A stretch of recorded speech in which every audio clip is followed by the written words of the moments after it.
Very good evening to you. Tonight's show isn't intended to be a comedy programme, but this next revelation is, quite frankly, nothing short of a joke. Germany is considering sending asylum seekers to Rwanda using facilities paid for by the UK, weeks after our Prime Minister scrapped the scheme and called it an expensive gimmick. The Rwanda scheme was dead and buried before it started. It's never been a deterrent, and I'm not prepared to continue with gimmicks that don't act as a deterrent. Yeah, so you couldn't make it up, could you? Germany's migration minister says people deported from his country could be sent to the same abandoned Rwandan accommodation paid for by UK taxpayers. Downing Street said it would not comment on discussions between two foreign governments, but Tory leadership hopeful Robert Jenrick has called the situation a complete farce. Is he wrong? I'd go further and suggest Sir Keir Starmer is reducing this country into a global laughingstock. The British government creates a scheme admired by other countries all around the world, yet our new Labour overlords completely scrap it without an iota on how to replace it. And still, the boats come. More than 8,000 since Labour took power, more than 20,000 since the start of the year. What's our new Home Secretary got to say about it all then? Well, we're working closely now with other European law enforcement, other governments. The Prime Minister has had serious discussions with other European leaders about the importance of us going after this organised immigration crime that is making huge profits from this dangerous trade in people.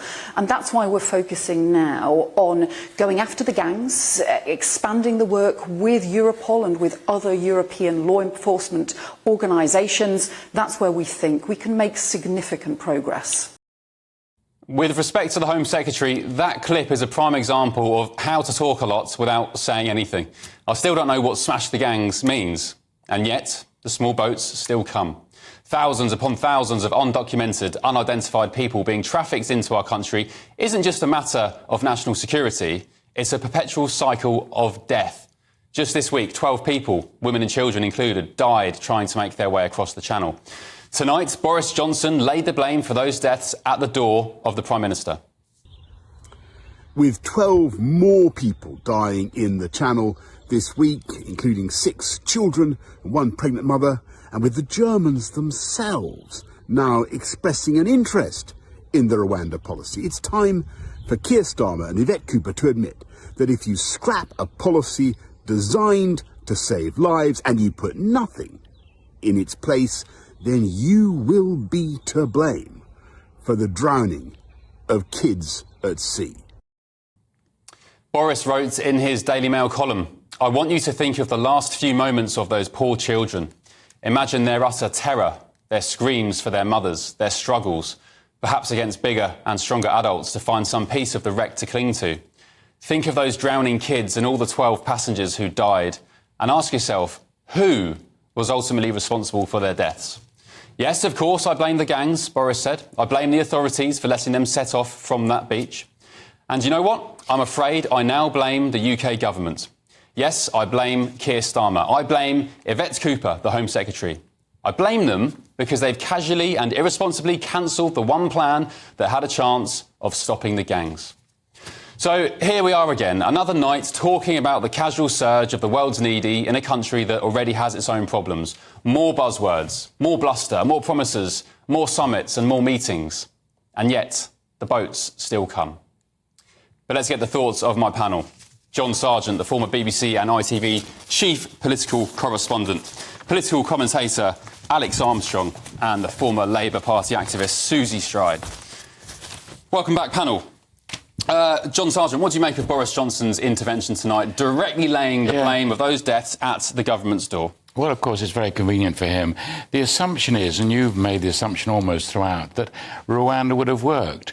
Whereas for people like me, there was very little chance of it working. And if you say, and what evidence have you got for this? Why not give it a try? So why is Germany, why is Germany doing it? Hold on. But why didn't Rishi Sunak allow it to take place before the election? No. He rushed to have an election, partly because it's admitted by the people close to him that, in fact, they weren't sure that the Rwanda plan would work, that people would not be put onto planes and removed to Rwanda. For the Germans to then say this, the German ambassador makes it quite clear today in a statement that, in fact, they're not considering using the same scheme. So, John, yes, I need to qualify that, John, because that's actually incorrect. What he's saying is, because he's responding to a tweet that says it's deportations. They aren't considering deportation. They're doing exactly what we did, which is processing asylum seekers. So that's exactly what the John, Can policy I just answer that? Can we answer that specific point, though? No, the difference is this. What our plan was that they would go to Rwanda and there would be no chance of them returning to argue their case. They would not be allowed back. Now, what the German ambassador is saying, and what people who realise, is that if you do that, you really are going straight against the law. So, no, we'll process the whole thing and they could come back. Well, for lots of people in Britain, I didn't realise they could come back and argue their case in Britain. No, that whole deal was they would go and they would not come back. That was John, why people were so attracted to it. It's a very similar scheme using UK taxpayer, it's very different. Money. I'll tell you what, he then said, we'll work through the UN. This is the German immigration minister. No, we foresee working with the UN and with the EU. Both the UN and the European Union formally were against the Rwanda plan. That's now forgotten because it's so they were easy. against it at the time until all of these terror attacks have built up and up and up. And public attitudes towards illegal immigration have changed dramatically. Look at the surge of the AfD in the last couple of weeks. That's what they worried about. But that's politics. That's politics. But quite. And of course, the EU and other institutions are worried that they are going to lose the long-term battle because they can see things like Rwanda may have acted as a deterrent. In fact, Germany's migration commissioner said the EU were considering the proposals also. Considering well, of course. Easy. But if they weren't, if they thought it was going to be so terrible for them, they wouldn't have even had it on the roster. Rishi Sunak was considering I will say this. In the run-up to election, they were always busy considering it. People can't hear you at home if you're shouting over each other. I will say, if this does go ahead and Germany do use this scheme, it would be the ultimate embarrassment, and Keir Starmer will have to resign. Okay, Susie, let's see if they do. They won't. Okay, Susie, you're giggling away in the end of the sofa. Oh no, I mean, look. Ultimately, the Rwanda plan has gone. We're not going to return to it. It's like, just to say, it's like when people ask me about Brexit. Well, that ship has sailed. There's no point in keep talking about it. I think even with the Rwanda deal, I always say that people that actually have lots going on in their lives aren't going to forgive us if we keep going around the same circles of things. That we're not going to come back to that plan. But I do think, and I know you guys have been very dismissive of Yvette Cooper. You know, Yvette Cooper has, was in the last Labour government, has been around for a long time, and I actually think let's look to see. Let's look to see, actually, what our policies, the effect that our policies do have. We've been in for 2 months. I'm sorry, Susie. So I hear, So did you see that clip of Yvette Cooper that's been doing the rounds today, where she's talking about smashing the GANs and going to this meeting? It doesn't mean anything. None of it. It's all hot air, buzzword. As I said, it's how to talk a lot without saying anything. I mean, I don't. I disagree with you. This is what I would say. Number one of the concerns that people have is you've got this massive backlog of people waiting in hotels. No one knows what's going on. We are going to employ enough people to get through that backlog.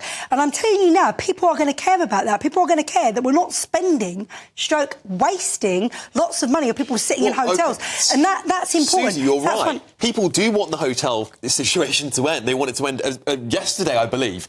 The problem is that you're going to process them, and then where do they go? Where are the extra houses? Where are the extra hospitals? Where this situation doesn't end when you've processed the asylum seekers or the claims. It ends when we have answers. And what Ben's saying, rightfully, is what is the actual plan here? You can say smash the gangs as much as you like, but there is no coherent plan. And the Tories are just as guilty for this, by the way. They had no plan either. Rwanda at least acted as a deterrent. And what Boris is saying, and Boris personally, he's a lot to blame. He oversaw massive levels of illegal immigration to this country, so I don't take him for his word. But the reality is that British people have not seen a plan from politicians in this country that really makes sense. And John, I will give Labour some credit. They have deported, I think it's in the thousands. They've sent people back home who shouldn't be here, primarily because they've changed focus. The Border Force have been instructed to change focus on people who can be sent back without issues, who aren't being persecuted, aren't fleeing war, i.e. the Vietnamese, Turkish people, Albanians. So they have got rid of, indeed, a couple of thousand people since they took power. However, that's completely pointless when we've got 1,000 people a week coming in on small boats. You've got you've got 10 in, 1 out. So that is... And can I just very, very quickly say, just do it very, very before you get in there, John, just on Germany. No, I really want to hear, because, John, you're an extremely intelligent man. I just read, and I had to very quickly brief over this, the CDU, the party in government in Germany, have said they visited Rwanda 9 months ago as part of their policy. Leading figures claimed the plans would deter migrants of it all. John? I mean, come on, John, we can't say it's not going to work if they're saying Hold on a moment. Look, the politics of this is weirdly simple and similar. In Germany, the coalition government may fail in the spring. What have they got? What's their problem? There's a real danger of the far right in Germany doing as well as they did recently in Thuringia. So they're getting a policy the Alternative together, right? für Deutschland. So they've got to say something to those people to say, don't worry, we're thinking about things. We're considering all sorts of actions, including Rwanda. We've heard that before. John, may I... Oh, well, you're absolutely right. We know that. We've heard it from our own government. But they're saying it would act as a deterrent. And I think there might be evidence even to prove that there was with the situation in Ireland. Even Boris says, why can't we give this... John, wait a minute. Boris says, why can't we even give Rwanda a chance? He's not saying... Produce the Rwanda plan, it will work. He's not even saying that. He's just saying give it a chance. But he does have a point to say give it a chance. Let's see if it does work, right? Why didn't Rishi give it a chance? Well, why did he run for an election? I think a lot of people would have liked to see it give it a chance. Well, I think the other thing, look, I always like to lean towards optimism and hope. And also, it's very interesting, because we were just talking outside about the fact that, Keir Starmer, ultimately, whatever you may think about how he dealt with the riots, he dealt toughly with the riots.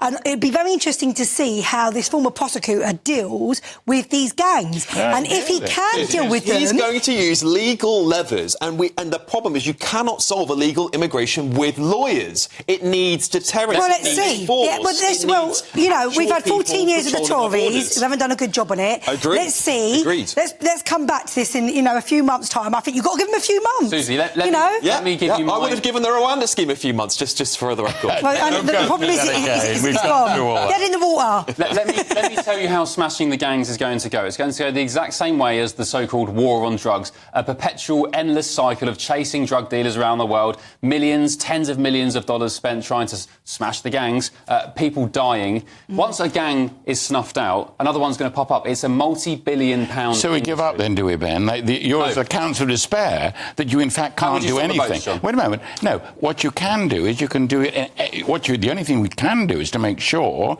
that you move sensibly over working with the French, working with the Germans. John, we give them £500 million a year and they go off down the working men's club sinking shots. But if you give up... whenever I mention something, you say don't bother. People want you to bother. This government is going to be in power for 4 years at least. So take it easy. You've got to make sure that over time you keep putting the screws on the gangs, making sure you're working with the French, and so on. But this is what you've got the same rhetoric about Starmer's policies, but you're saying the same thing about Rwanda. We say we should bother with it. It's not the same. You can't say don't bother with one thing, we should bother with that.